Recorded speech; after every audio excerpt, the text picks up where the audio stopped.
Let's get into this one, guys, yeah? You know who it is. You're here with Rob Traversal. It's the big one, yeah? It's the awards 2020. How we ending this? Yo, check it. Okay. Yes, a little bit of hype is always a good thing, guys. Thought I was gone? No chance, mate. COVID ain't ever getting the best out of me. No chance. Anyway, look. Now, guys, for those of you who don't know, I've been recovering from a little flu, but it ain't nothing major. We're back in business. Let's get straight to the awards 2020. That's right, guys. There's a lot of YouTube content makers out there, and sometimes you can just show a little bit of appreciation to those who do a good job, right? So what I'm going to do tonight, or shall I say this morning, is go through each of the individuals you see on the screen and give you a little bit of a review on these individuals, the good, the bad, and moving on to the next one. Some of them I'm not going to spend a lot of time on at all because there's not much time that needs to be spent on them. Other ones, they'll get more attention than others. It is what it is, right? That's what it is. Now, you probably recognize some of them because I'm sure you listen to some of them. I listen to probably everyone to some extent that you see on the screen, to some extent, all right? So without further ado, let's go. Right, so the four criteria we're looking at as we review each of these candidates are personality, content, delivery, and the interactivity, right? These four areas are important to have a successful YouTube channel and to have a successful platform whereby you're discussing the sport of boxing and engaging with the fans the way you're supposed to be, right? So we're going to look at each of them. Some of these people, they excel heavy in certain aspects and they fail miserably in other aspects, right? So we're going to look into all of them, including myself. As you can see, I'm on that list too. All right, so let's go. First person on the list is 78 Sports TV. That's right, guys, 78 Sports TV. Now, this guy is a little bit of an OG because he's been in the game for a long time, right? One of the earliest YouTubers for the boxing scene that I was ever listening to be honest with you lot. Now, I got to be real with you guys. 78 back in the day, 5-star, yeah? No doubt about that. Recent, modern 78 Sports TV, me personally, I can't stand the dude. I can't stand the dude. Nah. 2020, 78, no chance. I can't bring myself to listen to a single video from him. And I tell you why. Because the majority of the video that he does these days, instead of being isolated videos on specific issues, like a fighter may have fought this person and he talks about it, nah. He does live chats for almost all of his videos these days, right? Let me just drink that water because my throat. So the guy does live chats for almost every video he does. And he absolutely inundates. He fills up the live chats with this one sentence that I keep hearing that does my head in. Alex, I see you in the super chat, baby. Shout out to the big fish. I see you, baby. Shout out to Hakeem. There goes another super chat from the real family. I see you. It's like, his live streams are full of what I've just told you. See, the whole I see you and whatnot. His live streams are full of that to the point where you'll get, in my opinion, 75% of what I've just told you and maybe 15% of actual boxing content. His content is consistently interrupted with, I see you, baby. And I just can't stand it. Also, he's taken his boxing channel into some different angle with this female. I'm not sure who she is, and it's almost like they're doing a live amateur Triple X session or something. I don't know what that guy's doing, but nah.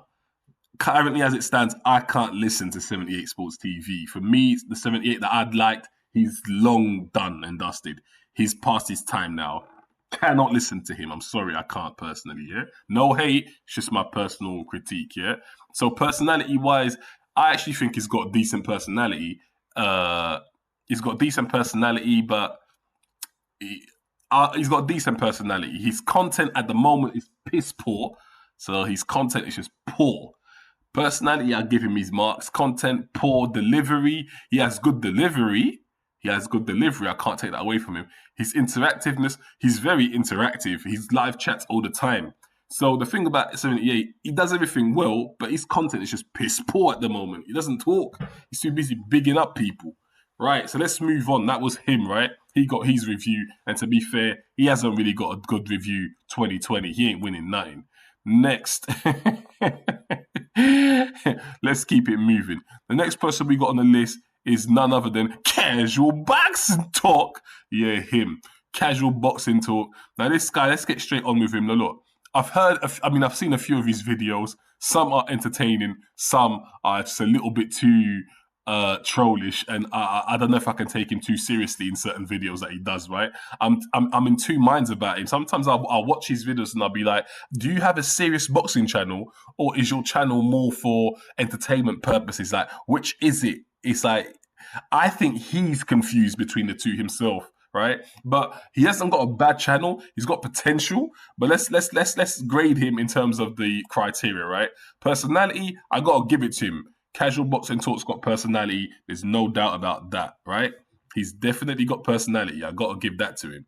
Yeah, so I'll give it to him, and he's also got swag to him. The guy's dripped out consistently. He's got a good fashion sense. I'm not gonna lie, dripped out consistently. Yeah, all right. Next, content. Now, the thing with him, his content is a bit, in my opinion, it's a bit pear-shaped, because, again, is it serious boxing content, or is it a little bit of, what do you call it? Is it a little bit of trolling, a little bit of, like, what is it? It's more entertainment than it is sport talk. And I think he needs to choose what, maybe that is what I don't know, man, it's confusing. So his content for me is confusing, right? His delivery spot on. He's got a great delivery. He's got energy, and you like that on a video. Interactivity, I would say he's not very interactive. He keeps himself to himself. He does his video. He does not really mingle and mix. But one thing he did do at one point was go to different gyms and try to spar some fighters. That always brings about a level of traffic, a level of attention, a level of clout. I think that was a smart move on his part. But the thing with him is, he consistently lingers on the same fighters all the time. And he's far too biased. Like, for example, he calls Errol Spence the weight bully Spence. You can't have such a biased opinion like that when you are a media journalist type individual. So, yeah, his channel is a decent channel, but there's definitely room for improvement there. Definitely room for improvement there. I wouldn't be giving him the award of 2020, the Stream King of 2020, the Boxing Stream King of 2020. I wouldn't give that to him. But he's got a decent channel. Room for improvement, though, yeah? Let's move on to the next person. We got none other than Travis Gotti. That's right, guys. If you've been on the scene for a minute, you know who Travis Gotti is. Now, Travis, I'll be real with you lot. Let me tell it straight up. At one time, Travis Gotti Boxing was my favorite YouTube channel for boxing. Did you hear me? That's right. It was my favorite at one point. Not in the year 2020, though. Now, unfortunately for Travis, he's someone that's gone through it. He's been through it in life. You know, he dealt with all sorts of personal problems, mental health, all of that. It took its toll on him. It took its toll on his channel. He's had his channel closed a few times. His channel demonetized. He's lost motivation to do videos. And, you know, when a guy's been through that much, the quality's going to drop. So he's like having to rebuild and start again from scratch. But, you know, he's got some loyal fans. He hasn't been able to regain the subscribers that he's lost. But in his defense, he says, but I make more money than I used to. That's facts, but that's not from YouTube. Facts. But anyway, Travis Scott, let's go through the criteria. Personality. Travis Scott, he's got a lot of personality. I was definitely drawn to the guy because of his personality. Content. His content was interesting. He used to review fights. He'd give prediction on fights. And he had a new age touch to his content. But one thing he did do was when he would ether or slaughter fighters, this guy would really go in. Keith Thurman, he knows all about how Travis Scott, he goes in. Now, let me tell you something else. This guy got a little moment of some serious fame when guys like Kenny Porter caught on to the way he ethers certain boxers. Listen, it was crazy stuff while the ride was going. But like all good things, it does come to an end, and Travis Scott, he has definitely seen his better days. But content-wise, he used to do good content. As for now, no offense, Travis, but he kind of sounds like a victim. So, and when you've got that whole victim, you can sense it in his delivery of content. It's like he's been like he's been victimized or something. And I just think he needs to catch his mojo again and really run with it. Now, to be fair, he does say that he shot a lot of his videos whilst he was high or drunk, and he doesn't want to get into that intoxicated state. So I big him up, but it might mean the content ain't going to be quite what you're used to. So there's been a dip in his content, in the content. Delivery, Travis Scotty, top delivery. Interactivity, I would say he was pretty interactive. The guy would do freestyles. I know this is not boxing related, but he would do it. Live streams and all of that. He had a good balance of all of that. But do I give Travis Scotty the award? I absolutely cannot, because his channel is not what it used to be. But this is just a reminder of how good a person can get and how quickly you can fall off if you don't maintain consistency. So, no, Travis Scotty, good channel, but formerly a good channel, currently rebuilding, you're not getting the award, mate. Let's move on to the next person. Yo, the next person we got, none other than Fernan International Boxing, or Fernan Boxing International. Now, Fernan is a channel that most people on this boxing scene recognize. We've seen him. So yeah, Fernan, a very recognizable face on this YouTube scene, right? Now, okay, Fernan Boxing, let's have a look at the criteria, right? I mean, me personally, I do listen to his channel. I wouldn't say religiously, but he's definitely a channel that I would slide through just to see what he's got. I mean, he's pretty consistent with his video releases. That's one thing I got to give him credit for. Consistency is something that I always give credit to, because it's not easy to be consistent, guys. So Fernan, he gets a shout out for his consistency. He puts video out there. He's a guy that's privy to information. So, you know, some of the stuff that he says, he might give you information ahead of when the major boxing public will get info. So if you want advanced information, he's definitely someone that, or a platform where you want to go to get that info, especially on certain fighters of certain demographics, i.e. black fighters. He has information on that. And in many cases, also Hispanic fighters too, right? So, yeah, he gets involved with fighters. He knows a few fighters on the personal level too. So again, an insightful channel, no doubt. Let's look at the full criteria. His personality. Now, his personality does come across in his videos and on his channel. I don't think he's the most charismatic person in the boxing world, but you probably don't have to be. He's not the most charismatic person, but his personality does come out in his videos. So I'd say it's decent. He's got a decent personality. He doesn't undersell himself, so he's got decent personality, but it's not extravagant like someone like a Casual Boxing Talk or a Travis Gotti, for example. But he has got it. Content wise, I'd say his content is very he has good content, very professionally done, very good content.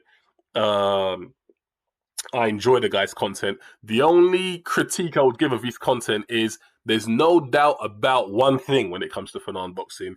He is a Deontay Wilder fanboy to the T. There's no doubt about that. And also there's a level of biasness because he outrightly says in his channel that he does not like Tyson Fury. And I think when you are a boxing person or a journalist like that in this new age journalism, you can't be biased to that extent, because then people will take a lot of what you say in your videos with a pinch of salt, knowing that you don't like certain fighters, and therefore maybe what you're giving or your assessment or this and that could be potentially biased. So that's the one critique I'd give him, is keep some of your bias to yourself. Remember that you are professionalism above personalism, about being personal, right? But his content, outside of the fact that he's a Deontay Wilder absolute fanboy, is pretty good, right? So I'll give him good marks on his content. Delivery wise, he's got a decent delivery. I have no problems with his delivery. I think he does all right. And his interactivity, I'd say it's pretty decent. To be fair, he does a lot of extracurricular stuff, like in his community. But if you're from across the pond where I am, you're never going to get involved with stuff like that, right? But in terms of his online interactivity, I'd say it's decent. I have seen him do something live before. He's jumped on live shows before. He does take interviews, so I can't fault him on that. I think he's got a decent level of everything. To be honest with you guys, of all the people I've seen spoken about on this list so far, Fernan Boxing is a candidate, one of the more convincing candidates to win this potential award for 2020 Boxing Stream King, right? He could potentially get it. He's the most solid person I've spoken of yet out of the ones I've dealt with so far. Let's move on, guys. We're going to two-part this because Can you imagine how long this video is going to be if I have to go through another, what, 2, 4, 5, 5, 5, 10, 11 more candidates? That's a lot of candidates. So I'll do it in 2 parts, guys, all right? So I'll probably end the video when it gets to about 20 minutes and do a part 2. So next person we got on the list here is Trill Boxing Talk. Now, for those of you who know who that is, that's the guy that used to formerly call himself Black Fight Fan TV. That's what he was known by before. Now it's Trill Boxing Talk. Let me give you my little 2 cents on Trill, right? Now, Trill Boxing Talk, I'm going to be honest with you guys, I like the platform. Good logo, all of that, right? The thing with Trill is, again, he's another one that's very similar to 78 Sports TV. When he does videos that are standard length videos, so anywhere from like, let's just say 7 to 15 minute videos, I can listen to them type of videos all day, every day. I mostly will click on quite a lot of his videos like that. But when this guy does his live streams, just like 78, he features 78 too much on his live streams. And you know, when 78 is on a live stream, you're always going to be hearing, "What up, Figgy? I see you, family." And I can't stand all the big ups. Stop shouting out the whole world every time and not getting enough content in. And I find with Trill Boxing Talk, again, the same thing. He suffers the same problem. Content minimal when he does live streaming, and it's a lot of everything else, right? He should just do a lot more individual videos, in my opinion. He was doing a lot better like that, in my personal opinion. So, for me, Trill Boxing Talk, because of the live streaming, he's someone that I can have in doses. I can't have him in great quantity. It will do my head in the same way 78 Sports TV will. So, let's go through the criteria. Personality, Trill Boxing Talk, he's got a decent personality. He's not too outlandish, but he's definitely got personality. Good marks on that. His content, I think his content is good up until he live streams, right? When he live streams, I don't know about all of that. His delivery, I think his delivery is average. He's a bit mellow spoken, but sometimes he's got the enthusiasm in his voice. It all depends on what's occurred. But I think his delivery is average. His interactivity, he's very interactive, especially with his live streaming, but that's exactly the reasons what I don't like about him. So I would grade him overall as a decent channel. I think he has a decent channel. Room for improvement. Improve your live stream and your channel will be a lot better. Would I give him the award? Me personally, no, I would not. Not the award for 2020 Boxing Stream King Award, no. But I will say this, he's improved his channel significantly from before, aside from the live streaming, right? So guys, we might do 2 more while we're here because we're on the 18th minute mark right now. Let's keep moving. So the next person we got on the list here is none other than ShowB The Adult. Okay. Now, guys, if you're on this boxing thing, you know who ShowB The Adult is. He's been here for a minute. And this is a channel, guys, I got to tell you, he's done very, very, very well. I remember when this guy came out. Well, I say I remember when it came out. I remember when I first saw him about a year ago. And when I think where he is now to where he started from, this guy's done big things on the internet. Now, I'll say this about ShowB The Adult. ShowB is a character within himself, right? Now, he's not going to be everyone's cup of tea, but he is a character within himself. Do I watch his channel? I like ShowB The Adult when he is live streaming a fight. So he won't show the fight, but he'll show himself and maybe whoever he's with watching the fight. And what he'll do is he'll be one of the announcers for the fight. He'll live stream his announcement on the fight. And I think he does a fantastic job. If I'm not watching a boxing fight and I'm listening to ShowB talk me through the fight, I can visualize it based on what he's doing and based on just that his movement. Because I don't know if he has Tourette's or something because he's very jittery. But it does help with putting life in the fight. So I big him up significantly on that. He's really good at doing stuff like that, right? Very unique channel. So his personality, I mean, he's full of personality, but he's not going to be everyone's cup of tea. I'll be the first one to say that. Content, his content is decent. My only critique about ShowB The Adult is he's slightly a little bit too playful for me sometimes. It's like, bro, stop with the messing around. Just get with the actual information. Sometimes it can do my head in a bit, but I can't say the content that he gives is bad. He definitely would be a runner-up in the in the awards, 100%. He's definitely one of the runners up. I'd say from everyone's that I've critiqued or reviewed, him and Fernan are two that stand out to me as potentially winning this award. Now, his delivery is on point. Showbiz has good delivery. His interactivity, again, is very good. I think if you have a boxing channel, there's a lot you can learn from a man like ShowBiz The Adult in terms of modeling your channel in a similar fashion. I haven't personally, but it's nothing. There's nothing to say I couldn't take good points from him. So yeah, Showbiz, very good channel. Let's that's my review of his channel, guys. So that's part one for the awards, guys. Let's do a part two and get through the rest of these guys. A few more guys to go through. I'm sure some of your favorite guys are in there too. But we'll see you with another one. It's Rob here for Traversal ENT, signing out.